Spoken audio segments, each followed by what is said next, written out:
We have today Mike Hoffer, who is the Senior Director of Learning Technology, who will be moderating the panel of senior leaders. Starting in 2006, Michael Hoffer served as Information Technology Manager for the Smeal College of Business, where he was responsible for the direction of the college's web, programming, and instructional design units.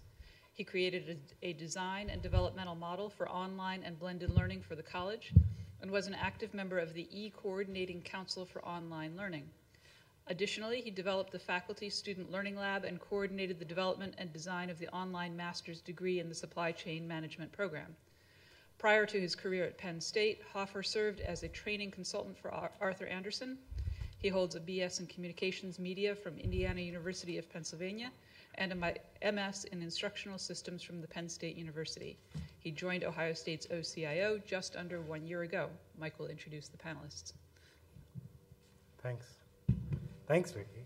How's everybody doing? Good? We having a good day? Energy is super high after lunch. Do we need to do some jumping jacks or something to get us motivated? Again, thank you all for being here, and I'm really happy to be moderating this panel of esteemed leaders. And I want to introduce them quickly. We got a little video to watch, and then we have some questions that I'm going to ask them. But I'd really like it to be an informal conversation here, which I spoke to all of you about, and they would too. So hopefully you'll have a lot of questions to ask, and we could have a great conversation today. So first is Sorabh Khandelwal, who is Clinical Associate Professor of Emergency Medicine at the College of Medicine at Ohio State University. He's a proud member of Buckeye Nation, having completed his undergraduate and medical school studies at Ohio State. He completed an EM residency at Metro Health Medical Center in Cleveland, Ohio, before returning to Ohio State in 1998. And he currently serves as the Assistant Dean for Clinical Sciences at the Ohio State's College of Medicine. So, Sorabh, thank you so much for joining us. We also have Jennifer Cowley, who from the College of Engineering. Jennifer is the Associate Dean for Academic Affairs and Education for the College of Engineering and a Professor of City and Regional Planning. She was recently named one of the leading thinkers in planning and...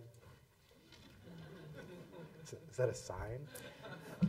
Innovation is falling. This spring, she is teaching a planning technology workshop where her students are engaging in use of mobile technologies to promote city and regional planning. As an administrator, she was working with the College of Engineering leadership to move to mobile technology as an important tool to facilitate administrative work processes. So Jennifer, thank you so much for joining us. And then at the very end of the table, last but certainly not least, is Tom Gregoire. Tom is the Dean of the Ohio State University College of Social Work. Under his leadership, the college is exploring the ability of mobile technology to transform teaching and research, increase individual and collaborative productivity, and extend professional services to vulnerable populations. Tom was one of our pilot participants in an iPad program, and we did a video with him. So he's going to have to look at a giant projection of himself over his head. And I want to share this piece of work with you. It's about a minute and a half long.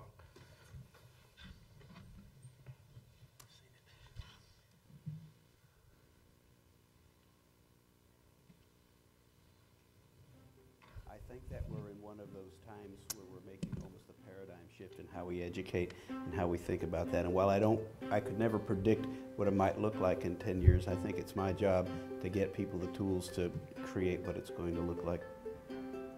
As we thought about who to put technology in front, the directive was, if you're not sure, do it, because we don't know what people might not create with it.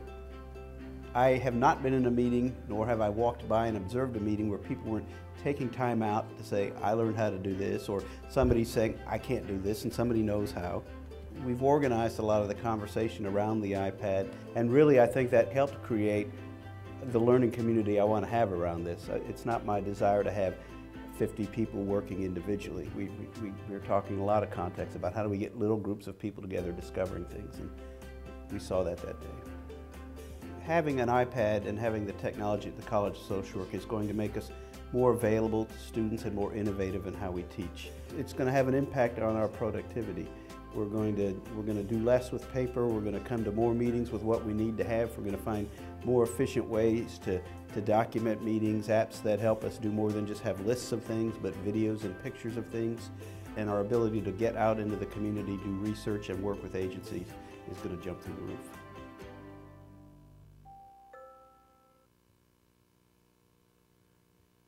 So that is a little bit of summary of Tom's iPad initiative. I'm gonna let, if you don't mind, Tom, take it from there, and we'll start with you. If you could just explain a little bit about the program that we put together and some of the reasons behind that. So I'm just glad I didn't wear the same shirt today.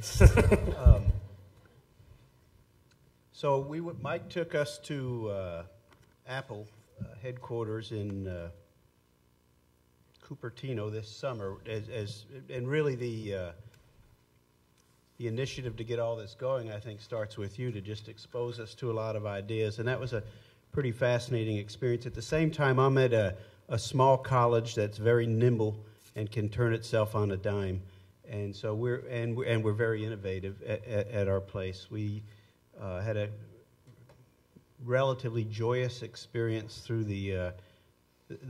I think you're all Ohio State people, but you know everybody threw out their curriculum and started from scratch and going to semesters, and that was a really wonderful experience for us. It was very creative. We tolerate ambiguity very well. You heard the introduction to the video where I have no burden to know what we're going to do about this, and my encouragement to other people is that they shouldn't either yet. That I think your ability to tolerate ambiguity is also related to your ability to be creative. In any event, I came back from that thinking that this would be one of those times that you could really maybe make a shift. So one of the reasons that I think you don't do more in the classroom with this is you've taught that course for a little while. Things are structured the way you wanted. So we've been teaching social work since 1871. Not me, but our place. And if you want to move. Well, I'll digress for just a minute. So think the normal distribution, and Mike's heard this a lot, but I think that the way we've targeted resources for technology change has been around that 10 or 15%. And those people can do, you give them a tin can and a string and they'll do something cool, but that won't change us. What will transform us is to get that 80%. The Luddites over here aren't going to change anyway. We just gave them paperweights. But there's, although you never know with them either. But it's that group in the middle that I really wanted to attract. And they're smart, they're capable, but they don't have time. And don't have time means it's not important enough to me yet. That's what anybody, when they say they don't have time, that's what they really mean. So our goal was to try to make things important for people and to get people things at the right time. So everybody's teaching this summer and going forward a course they've never taught before because our curriculum is complete from scratch. So what a perfect time to give you an opportunity to think about how to incorporate technology into it. So that was a part of our big timing thing. We also do a lot of stuff in the community, and we prepare our social work students practice with the most vulnerable people in society. And all the money that left those people is not coming back. And so this notion of doing more with less is really kind of a failed, we have to do completely different. And I think that our college could be a leader in that regard. We need to think about how to extend the professional. It's awesome that I'm up here with an emergency physician because I do fall off podiums occasionally, and I know I'm going to be okay. But there's a whole lot of people out there that can't see a physician. But if I can put even an undergraduate student out in the community with mobile technology and she can communicate with you, she can show you an injury and have you decide to bring that person in or work with a nutritionist and say, here's what the house looks like, that's the new practice, is extending professionals in a variety of different ways. So those are the things we're thinking about in general. I'm going to stop, let other people talk, and you can ask an interesting question to help me be relevant. Great. Well, I would like to, Jennifer, hear from you and Sorabh as well about how you're using these technologies and what you guys are, your approach. So I think social work is a little bit ahead of us since you got to experiment first. But a number of our departments are trying to be innovative in the way that they're using technology. For example, our aviation program has their students designing apps based on FAA data and entering design competitions centered around mobile applications. Our electrical engineering program is converting one of their laboratories that has about 400 students a year go through it. So it's entirely iPad based. And so the students will come in and have the iPads with the instructions for the lab on them. We'll plug in their results and have it automatically save their data that the instructor can look at a later time. We have sent one of our staff members to the storytelling workshop that was held over the last couple of days to help us in thinking about how we tell the story of engineering to attract a broader and more diverse group of students to study in this area. And our biomedical engineering program is exploring looking at e-textbooks, and I saw that there's a session later today focused on that topic. And so we're looking at all the kinds of different ways that we may be able to engage using technology. And our hope, we're using iPads at the leadership level. We're hoping to get all the department chairs on board. And then once the leadership can see what can we do with this, then we hope to be able to then say, okay, how can everybody in the middle and the bottom, as you've referred to, Tom, how can we bring them along and show them what the possibilities are? So Apple's going to be coming in a couple of weeks, and we've given them very specific lists of how we want to use this kind of technology.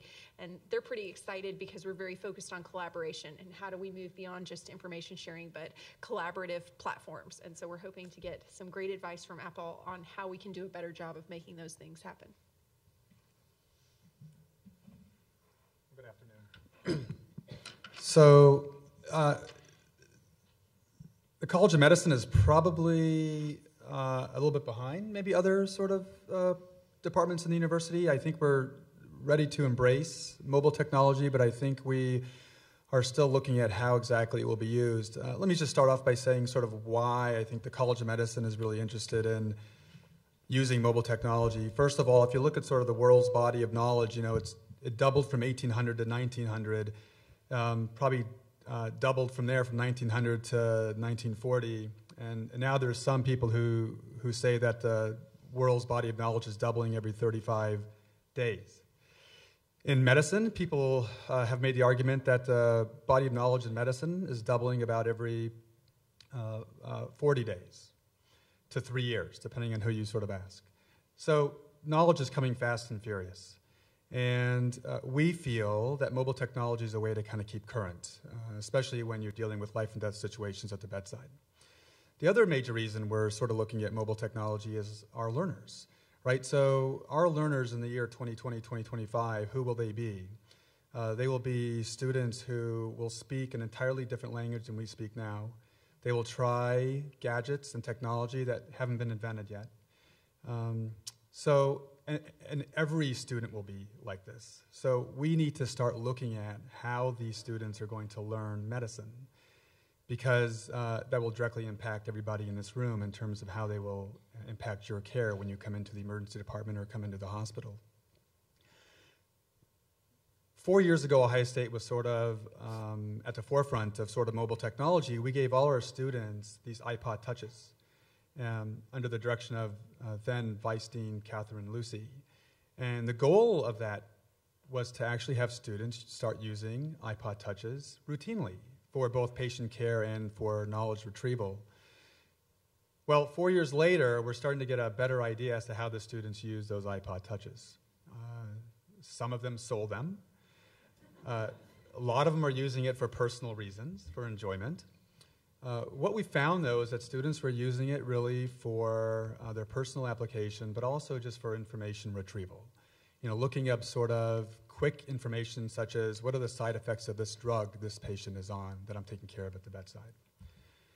So now we're sort of moving in a different direction. I think looking nationally at the use of iPods and iPads technology and other mobile platforms throughout the country, I think medicine is struggling in terms of how to use it. I think there are many creative sort of approaches being developed and used.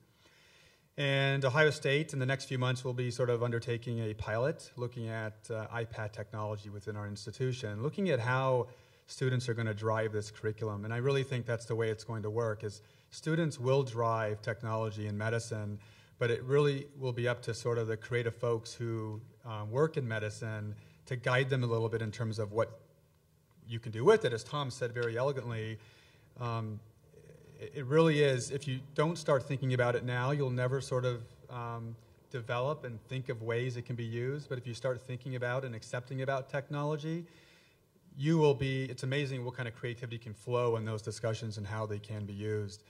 You know, nationally, if you look at how iPad technology is being used in some places, there are some centers that are actually using iPads to actually as communication. So the attending physician can actually communicate with the patient using the iChat function.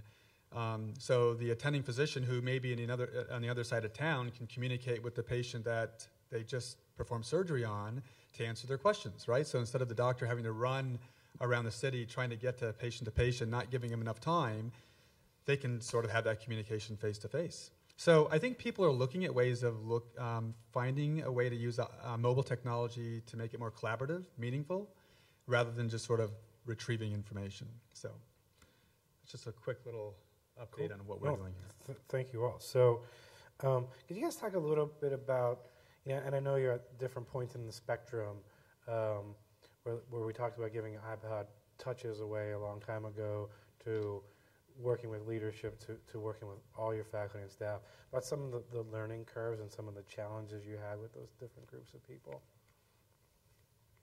So I want to comment. If I'd gone second or third, I would have said I was behind each of you. And the reason is because there's no one direction, right? I mean, we've all started. I'm going to go somewhere completely different. So you're ahead of me in many areas, and because of all the different directions. So our early thing was, some of it was working out the organizational headaches. That, you know, our IT guys did a lot of work with Apple, with your folks, and sorted out how to get these out. You mentioned the personal versus the professional use. We had to have a conversation about that. My opinion of that is that those lines are completely blurred anyway. So that if you play Angry Birds this afternoon and answer my email tonight, I don't really care. You know, that the lines of when we're working. The other big headache, learning curve for us that's yet to be solved is data security. So I'm daily horrifying our IT director by sending out suggestions for apps that he wishes we weren't using. And you guys got to figure that one out. I mean, the things like Dropbox or other cloud-related tools are wonderful, wonderful collaboration tools, and we've been very clear with our folks about what not to do, and hopefully they'll choose not to do what we told them not to do. The last thing I would say about that is, as I said earlier, people are evenly distributed. And up on that video, when you weren't looking at me, you were looking at our rollout. We had about 40 or 50 people in the room, and there's a wide range of talent in with these things and how to use them. And I don't, again, want to lose the people in the middle. So that was our other learning curve. I don't want anybody to think that their idea, as small as it may seem to them, might not be really transformational. So those are kind of our early, there's some organizational stuff. There's how do we address the needs, and maybe later we'll talk about the Digital Union did some great training for our folks in a subsequent follow-up where people could kind of elect into what they wanted. And then the other one is going to be to just keep the momentum going. We're trying a lot of efforts to do that. Taylor over here is going to come and do training for our faculty and staff tomorrow on her use of iPads as a tool with kids on the autism spectrum. So we're going to, every chance we get, whether it's a big thing like that or a little thing, we're going to just expose people like crazy. I think most diseases, the more you get exposed to them, the more they catch, right? So that's our deal. I'd say one of our big challenges up front is to figure out which apps we should be using, because we wanted to have consistency so that you have a pool of people with knowledge, so as the video showed, that they could answer each other's questions and provide support to each other. So, for example, we still haven't resolved which note-taking app we're going to get. Actually, I think we decided, and then that got to problem number 2, how to handle bulk purchasing. Yes. And how to get the apps on your iPad without you personally paying for them and submitting reimbursement, because our folks were saying, quit sending us these receipts for 99 cents, you know. So we're dealing with some of those purchasing challenges, and I think we'll find a way to get there. You know, some of the other challenges that we have had are really technological. So we've gotten everybody who can now give presentations on their iPads. So the dean goes to go give a presentation in a building, and guess what? We try to connect it in, and the technology in that room is so antiquated it can't recognize the iPad to give the presentation. But that's why I backed everything up on a USB, and 3 different ways. But the whole point is, if you're going to use this technology and want it to be ubiquitous, you want to have the supporting technology to allow you to give presentations or be able to move on the fly. Or, for example, we really like using Prezi as a presentation platform, but there's no app for the phone that will allow you to use that as a remote. And so, some of those sorts of things that I think will get resolved fairly quickly as demand calls for these kinds of extra things. But how do we get the devices to talk to each other? And I think similar to Tom, dealing with Dropbox and other kinds of sharing things, just making sure people are using those in the safest, most secure way. I think probably the biggest obstacle we will face moving forward is getting everybody on the same page in terms of what everything means. The language of technology is difficult for a lot of our faculty to embrace. I mean, we cover a lot of different generations in our hospital, and nobody in our hospital is probably a digital native. They haven't grown up with the technology from day one. Most of them are probably digital immigrants, people that have sort of adopted sort of technology, so they speak technology with an accent. So that's going to be a hurdle in terms of trying to convince them that somehow technology is sort of on its way and it's here, and it's how do we sort of do that? That's going to be an obstacle, because clearly if the students are sort of driving the curriculum and the faculty aren't comfortable using the technology, there's going to be a big disconnect, and that's going to fail. The system will crash because they will not see eye to eye. And obviously safety issues are a concern too. We struggled quite a bit with this new project we're about to embark on of giving students access to sort of the computerized records on their iPads. And I think there was a lot of concern about, well, what if a student is at a coffee shop? Will they sort of understand and know and remember that they could be looking up sensitive information, so the person sitting next to them or behind them doesn't sort of look over their shoulders and learn about a patient? So clearly that's going to be something that we will need to address, although that's probably no different than our residents in the hospital.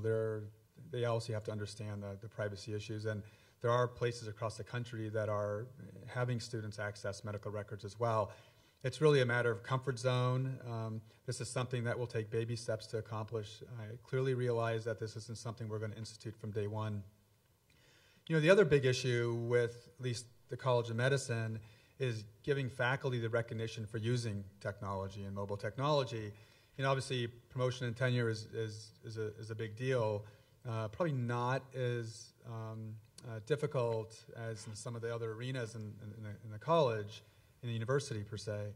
But clearly, faculty need to be rewarded. They need to be given time to learn technology, understand how to use it. That if they develop technology for teaching, that's considered as something they can put in their promotion documentation. But that has to be sort of an agreement by the senior leadership to embrace, and they need to give faculty time, money, and support to make this happen. So that's something that will need to be discussed at a future date as well. I just want to add to that too. So one theme of everything we said, there's tensions, whether it's find the right app, whether it's the privacy stuff. Anything that's a big transformation like this is going to be full of tension. We've talked about that at our place. Don't be bothered by that. If I do something that upsets you because it violates some policy, tell me gently and we'll talk our way through it. But, we have to be comfortable with some of the disagreements this creates, some of the unknown, some of the, like I said at the beginning, the ambiguity, and recognize that this is cool. The more tensions we identify, the better we're about to find another good idea. So I want to ask you guys one more question, then open up to the floor. So we have about 15, 20 minutes for Q&A. What advice do you guys have to people that want to try this, whether at a leadership level or at someone that has an idea? What's some of the advice you could give to get some of these things started in their college or unit? I'll start. Yeah. I think one big thing is try to get the support of people who can make things happen, first of all, right? So from our college, it was getting the support of our dean, Dean Lockwood, and then the other senior deans, Dean Ruberg and Dr. Clinchot, our associate dean. So that's an important piece of the puzzle. And then getting really gifted instructional sort of folks on board. I see Jack Frost in the background here. So he works with us in the College of Medicine and really interested and knowledgeable about technology. You sort of need those people to kind of move things forward. That's probably that's 1 out of 3. Second is collaborate. There are so many things happening within our university that we probably don't do a great job collaborating on. But if you look nationally as well, there are people more than willing to spend time with you talking on the phone about things that they've done with this technology, what's worked, what hasn't, et cetera. It can cause you to save a lot of time in the future. And third is I think you got to go for it. I think this is an avenue that it's okay to have some false starts, right? So if you're always waiting for something to succeed before you implement it, this is the wrong field to kind of be in. I think it's perfectly okay to say, you know what, this is where I think it's heading. I don't know exactly where it's going to go, but I have a good sense. I've listened to enough people. I've talked to enough people that this is where education is heading, and start getting people on board and being creative and developing ideas and just try things out. If it fails, it fails. I think that's okay. Of course, I'm not the one that's spending all the money behind the project, but I think the leadership has to understand that there's going to be a lot of failures before you get some successes. And I think funding those failures and successes is important. So you've got to seed innovation. And so there's got to be a willingness on administration to experiment and try and encourage the faculty and staff and others to try these experiments. And, a lot of these things are not that expensive in the grand scheme of things. And if we get a big win, then it's well worth it. And if we failed, it's not as if we've, put a tremendous amount of resources into it. But making faculty, staff, and administration feel like they're going to be supported when they come up with these innovative technology ideas of how we can improve the classroom experience or other types of experiences. Yeah, I think I agree with all of those. Getting resources are really important. We're funding seed grants from faculty and staff that want to try just about anything. But one of the requirements for all of those is a good dissemination plan, because that's another important part. I really want to expose people. All of these things are collaborative opportunities, so I want people to just see lots of things that happen along the way. And the other thing we're working on now, a little bit late, but the events prevented that, is we're working on collecting some good data so I can answer good questions later about what really happened. I want to see how people's behaviors changed, and I want to see how the impact of that. So. It also helps that, Apple was willing to give us 1,000 free iPads for our students. I just gave Matt Freeman a heart attack back there because that's not true. But I do think that I think it's worthwhile to use Apple if you want to go with that sort of mobile technology, use them as a reference. They've been most helpful in terms of providing education, getting me in contact with people who develop these apps so we can try them out, make sure they work. Again, I think there's plenty of resources out there to help. There's no reason to go it alone. I'd like to just expand on that last point, is that my office has been working really closely with Apple to put these programs together. So don't go at it alone. Like, call me, and we'll get you in touch with the right people. We'll come in and help you do it. You don't have to start from scratch. I mean, you could start from where these guys are right now. And I think that's I think it's really important that we all work together, and it gets back to this idea of community. If we're learning from Tom and we're learning from Sorabh and we're learning from Jennifer, then we're all starting at a much better point. So, questions, thoughts, ideas? Go ahead. First of all, I want to commend the panel. I've been lived through the life of when we went from PC to tablets. When tablets came on board, I was one of the first to write it. I thought to the NIH, thinking tablets would be the best of all things to do clinical trials because nurses would carry them around and record the data. Boy, was I wrong. Still too heavy to be carrying around. Then the Palm came along, and we got a grant from Palm and did an ambulatory clerkship. And that really had some successes behind it. Then the eye devices. But I commend the panel for pointing out three things that were challenging. One of them is security, data security. One of the things I always keep thinking about is being green and not carrying around my paper lab notebook. So I tried the $3.99 for the iPad application. Great, I can search for things. But then I think about how do I secure this? How do I keep this? And this other thing that was pointed out was in regard to presentation. And you know, you have someone and you're presenting and you want to have a champion. You want to show people what you can do. And that's one of the challenges I see sometimes. And I would like to hear a little bit more about that, is that your IT folks need to also be champions of the cause and be one of the first experimental the folks about it. Because I was in a situation where I watched principals present their building plans, and this one principal who was really an iDevice person, doing all his presentation from his iPad, and he also had some kind of app with his phone that he was using, too. We were more interested in the technology than the actual plan. So that was interesting, but the technical folks that were on site weren't given the same kind of tools so they could support the next person who came along. The other thing is I really appreciate the point about the teacher and the student relationship, because we don't want to switch the cart and the horse in that relationship. Whereas the students may be the first pushing the technology that the teacher has not been able to capture yet or have time to learn. And that puts a really stress on that relationship. And I think that's one of the challenging things I have seen. The only thing I thought I found was, and I appreciate hearing this, is look some of the smaller successes, what you can do in turning it loose. But understand there's going to be stress in the process. And I like the fact how you said, don't be burdened by that. Right. I want to speak about the IT thing. So we're a small place. We have 2 IT people. Having made the decision to do this, I was about 10 minutes into the meeting with those folks when I realized that, I had to stop and say, I framed the meeting wrong. I don't need you to tell me anymore why we shouldn't do it. We're going to do it, and I will defer to you on how best to do it. And what we did then is bought them for our IT folks. They had them for, I think, maybe a month to play with, and that helped a lot. And also in the case of our Michael Pactonet, our main guy, and he did, and he worked with Matt and Molly from Apple, which I'd shout out to them as well too.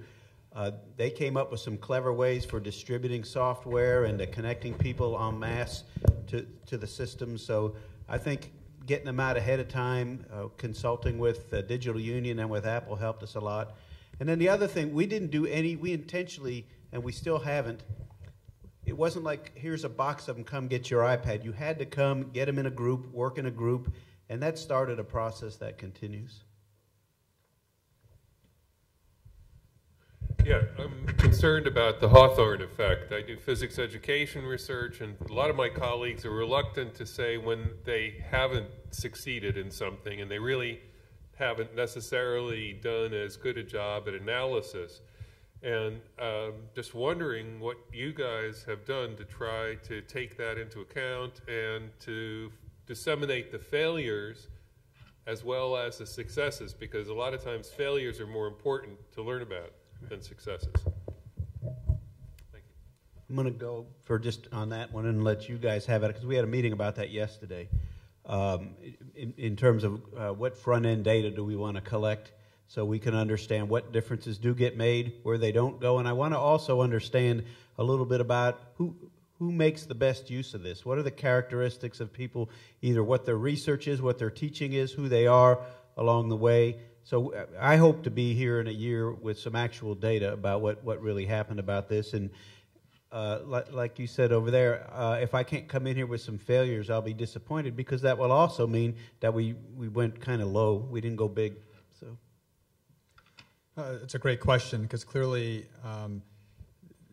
highlighting the successes is really important, but I think with technology, it's just a little bit different because you can invest a lot of money, not only in the hard assets, the technology itself, but all the things that go behind the scene too, right? So it's a lot of manpower and equipment sort of needs. But I think when we are developing these pilots, these projects, et cetera, I think the message is very clear from sort of the dean down is, this is going to be a pretty hefty investment that the college is going to need to weigh in on. They need someone who can kind of provide them with accurate information as to what's working and what's not. So while it's important to have people sort of leading the charge who love technology, who know a little bit about technology, it's equally important to kind of find people who are willing to say this isn't the right time or the right place. And I can say personally that the iPod Touches that were given out 4 years ago, that just didn't do the job that I think it was meant to do. So, and I don't think we have any hard data on that, but that data comes from the fact that as I ask students as they're about to graduate, where's their device, half of them can't find their device anymore, or they trade it into something else. So, but you're right. I think getting the data is really important because it's a big decision, and it can't be made in isolation. I mean, I think that you have to make sure that it's in medicine we talk about these 360-degree evaluations, and from patients, from students, from residents, et cetera, and no different than this technology is I think we're going to have to find out how it affects our patients, our learners, our teachers, our administration. I think you just have to look at it from that standpoint. If you just look at it in terms of, boy, this is really cool, I think we could do this one thing really well. Yeah, but at what cost? So I do think that it's a great question, and it's something that has to be addressed, and I think it has to be data. For instance, I just recently heard that there was a major university that did the iPad project, and unfortunately, it didn't have the effects that they're hoping to do. I'm waiting to see if that's published. And whether they studied it or whether that's word of mouth, that I don't know. But if you look at the literature in terms of at least iPad technology in medical education, there's very few things that people have written up. And it's early, so hopefully in the next 5 or 10 years, people will start sort of weighing in on how effective this is going to be. Because I don't think we have the answer in medicine. You said it beautifully. Hello, I am from the College of Nursing, and I appreciate all the transdisciplinary conversation, but I think one of the things for me is, because very powerful. We in the College of Nursing have a very innovative new dean also, and I think this is a great opportunity for us to maybe just once, break out of our silos in how we learn together across our healthcare disciplines. Is there particularly here at Ohio State, because we have 7 healthcare disciplines, and is there an opportunity to do something that, in addition to that whole group of people you mentioned about how is what medicine is doing affecting our patients, the 360, that how do we affect our colleagues, our clinical colleagues as we take care of a patient? And that fits in with the Institute of Medicine and what we should be doing in the future of healthcare. So as I'm listening to all you guys up there, and engineering at the same time, how are we building our spaces to take care of patients? So I just throw that out there as with the Apple people here, that maybe there's a way that we could do something very innovative and different that ends up beyond education and really gets to the bedside in a way that we are finally finding a way to take some things and do them together, in the beginning, so at the bedside, we've already figured out how to all be talking together. So. Well, it's a wonderful point, and you're absolutely right? We have a lot of silos in this, not just to health professions, but also university. And I clearly think that for us to, go from a level here where Ohio State is to the top notch, it's not going to be just a College of Medicine or College of Social Sciences, et cetera. It's going to take an effort that says, as an institution, we're on the same page with how we're going to use this platform and leverage this platform to help our learners. That's hopefully forums like this are a way to get that started. Yeah, I think this is a good start. And then, Mike, when you have these grants where you fund opportunities, make some of them multidisciplinary, that don't accept the grant unless it's got multiple colleges represented on it, and because people do follow the money. So. No, I think it's a great point. Hi, Claire Allen from the College of Veterinary Medicine. I'm really interested in what Tom brought up about this sort of blurring of the lines between what are considered work activities and what are considered leisure activities with technology these days. And one of my suspicions is that the people that play around with technology in the truest sense are often the people that are also at the sort of forefront of that diffusion of innovation. And they're not always necessarily encouraged to do that. In fact, they're often told not to do that because of all of these security issues, which are obviously important as well. Do you have any ideas about how we can sort of leverage some of that human capital of those people that are willing and interested in playing around with the technology in a way that's safe and encouraging that rather than discouraging it, which is what happens so often in big institutions, I fear? From my perspective, when you spend a lot of money like we are, you usually want this business plan and you want to speak to these measurable outcomes 3 years out. And in a lot of investments that we make, we would have that. I can't figure out how to do that here. And so I know this 3 years from now, maybe a whole bunch of people have iPads and haven't done anything. Oops. I'll be okay with that. When we were first going to roll these out, because they're university equipment, the ones that we gave you, you had to sign a little university equipment form, and I had them edit out the thing. This is express for whatever it was about expressly for use of your work. I said, take that out because they're going to use it in a lot of different ways, and we're going to benefit from it. So that's all I have to offer on that, other than to just know that they do blur. And I to sort of model that, I've occasionally, because I have send out emails to everybody, say, oh, here's an interesting app. I'll occasionally send one out about, oh, here's a cool game. And Plants vs. Zombies would be my recommendation to you. But and that, one, because I think you're right. The more it's in your hands, the more you pause this program, go in and do that. But I'm just trying to also send the message that it is a bit of a blurry line.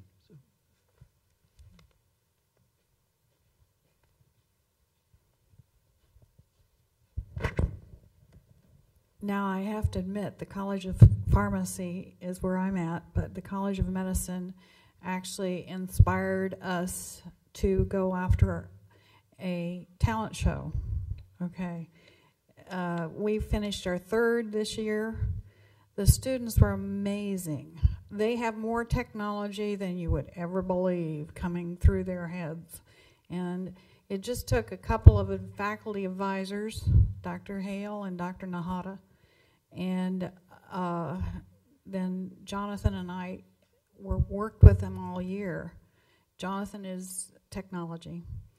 And they just came up with grants for the Ohio Union. They came up with support for Helping Hands. They raised over $1,500, which was good for them. But they had all the latest technology. I think we need to look towards the students more, but be there to guide, because if you don't, then things can go awry. But I just wanted to say more student involvement. Some of these students really know a lot about technology. Just comment on that. So as we were looking at undertaking this iPad project at the College of Medicine here, we could have designed a lot of different ways to get this done. The way that we finally decided to do this was actually we sent an email out and we selected 20 to 25 of what we thought were the brightest students when it came to technology, people who loved technology, who have been sort of using technology from a very early age, who love exploring with technology, who take notes with technology, et cetera, because my feeling is that if I can't find a place for mobile technology after getting 25 of our brightest students who use technology on a day-to-day basis to tell me that it's worth it, then I really have to reconsider. And if it does work, right, so then you have these 25 really gifted students say, hey, Dr. Khandelwal, we have all these great ways we can use it. Have you thought of this? Have you thought of this? Well, that's the first step. The next step is, can we get the faculty and the rest of the students to really embrace that sort of technology? So it's a long process. I mean, it's not something that's going to be answered in 2 or 3 months. I think it's a process that may take a while for us to kind of really sort out how this is going to be implemented and used. But you're right. I really believe the students will be driving this curriculum. I'd add to that, I'm teaching this technology class this spring, and one of the things that I thought was most fascinating about the experience is that everyone who signed up for the class had a smartphone. And, we talked about the apps that they were using, but they had not really thought about how they were going to use it in a professional context. And so when we started having speakers and others come in to talk about the way that you can use technology in a professional setting, it really opened their eyes, and they said, I have no idea about technology. I am so not tech savvy at all. And yet they were all sitting there with way more technology in their hands than most of their professional colleagues. So I think it's a two-way street. How do we open their eyes to the possibilities, and then how do we generate those ideas from them? So we have like 3 minutes left, and I just want to ask you one last question. So you talked about where you are, right? And you talked a little bit about where you're going, but what do you think's next? I mean, where do you want to see yourselves in a year or 2 years, or with students, or with your faculty, or with your staff? And if you could answer that in 3 minutes, I'd greatly appreciate it. Well, just quickly, so where I hope we will be in 2 or 3 years. So that's a pretty short-term outlook, right? So that's not the 2020 plan, but 2015 plan, I would say, I would hope that our university, our College of Medicine, at all levels starts embracing technology and accepting technology. I mean, it's coming fast and furious. It's just a matter of how we use it. And secondly, I would love to start the process of using the technology to develop a community within our medical school, a community of students, learners, a community of faculty who can communicate with each other, collaborate with each other on patient care issues as well as other issues. I think that's when we'll really know the true power of sort of this mobile platform. Again, looking up information I can get from a lot of different sources, but how can we leverage that mobile technology so I can communicate with anybody, anytime, any place, on any information to help the patient? That's sort of where I'd like to be in 3 years. And paperless. I'd love to be more or less paperless and just have everything I need in one place, easily accessible, easy to collaborate with my colleagues. And I think we can make substantial steps towards that for kind of day-to-day operational activities. Fewer copy machines, fewer papers, less demand for conference rooms, pushed out to students, and a lot of research projects going out in the community. And then finally, I hope I can identify some human service agencies that are making great use of technology and working with low-income people. Cool. Well, thank you guys so much. I greatly appreciate it. And big round of applause.